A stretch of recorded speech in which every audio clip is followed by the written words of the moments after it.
Hello, this is Lindsay Taylor back with a new episode, and today our episode is going to be over poverty and how that affects people. So, one thing that I have done over this past week is look at a poverty simulation and go through it myself because I wanted to compare how my life is right now with not living in poverty and how other people's lives are with living in poverty.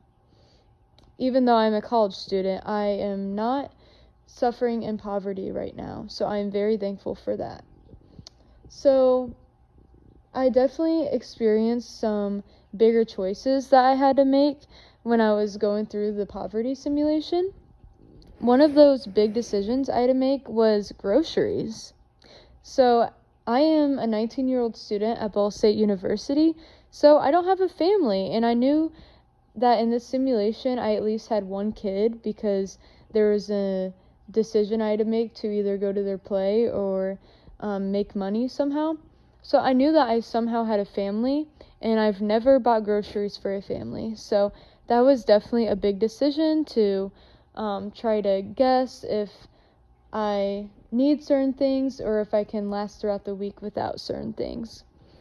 Another one of my big decisions that I had to make was with just different decisions that would affect things or people that I love. And going back with having a family, so one option or decision that I had to make was with my pet being sick. So the choices were to either put the pet down or to spend a lot of money to get them medical treatment or to not do anything about it, which putting the pet down also costed a little bit of money, but giving the pet medical treatment costed way more money, and I wasn't able to pay for that and to be financially stable after that. So that was definitely a big option. Along with that, another big option was paying for my mom with her sickness treatment, which was $100. So something that was sad that I noticed was that my mom in the simulation seemed to also be in poverty since I had to pay for it. So that was something I struggled with thinking about, is just how sad it is that if a child grows up in poverty, that in their future they may also end up being in poverty. So I'm sure that is hard to come out of if you're a child in poverty. So along with this, that would have been a choice that I would have made differently if my financial circumstances would have been different.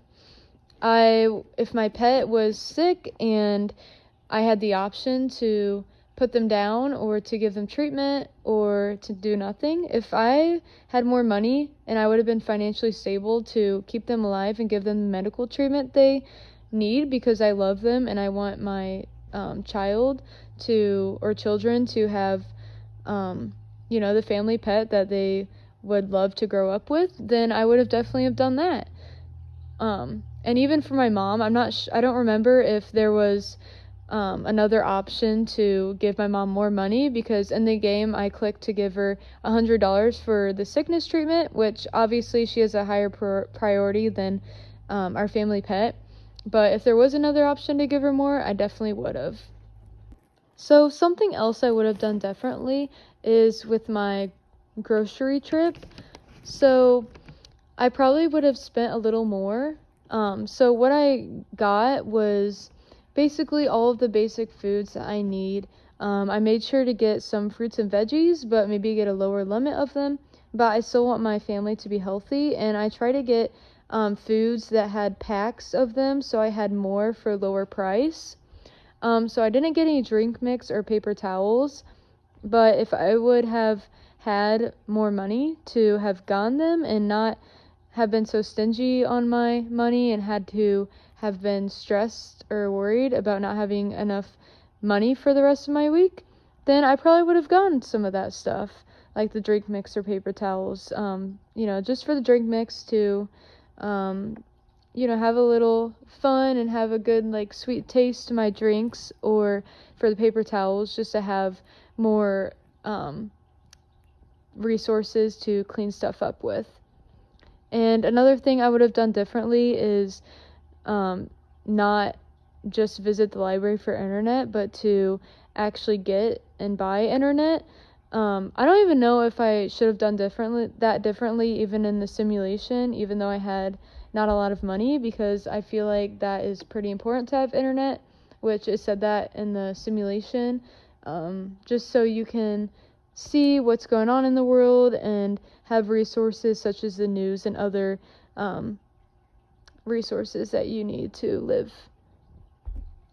So one thing you guys may not know about me is that I'm actually going to school to be a teacher.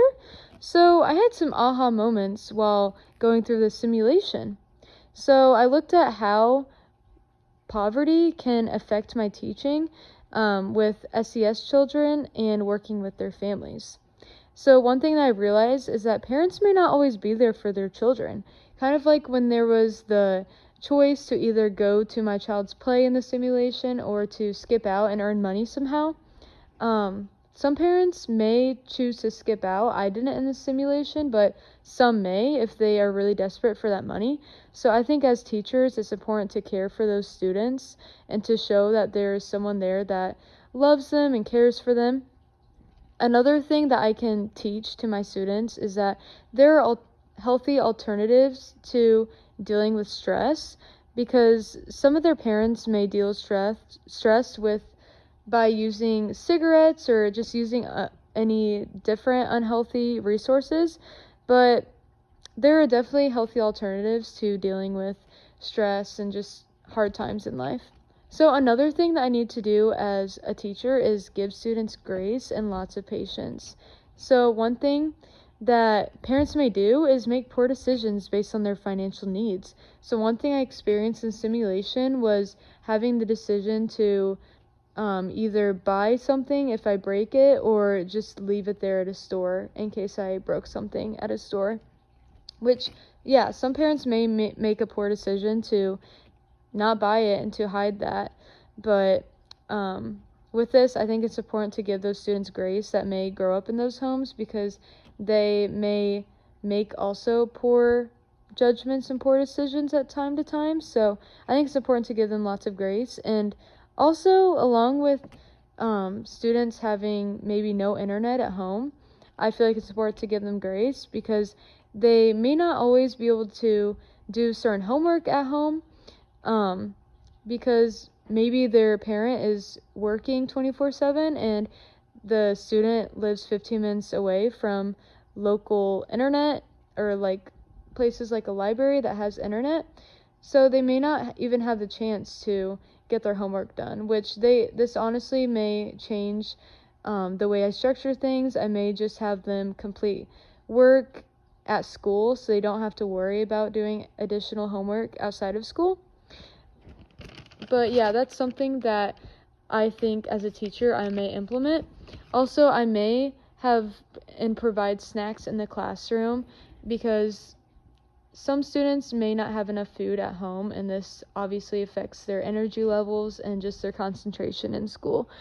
And overall, I just think it's important to comfort students, kind of like with the pet situation.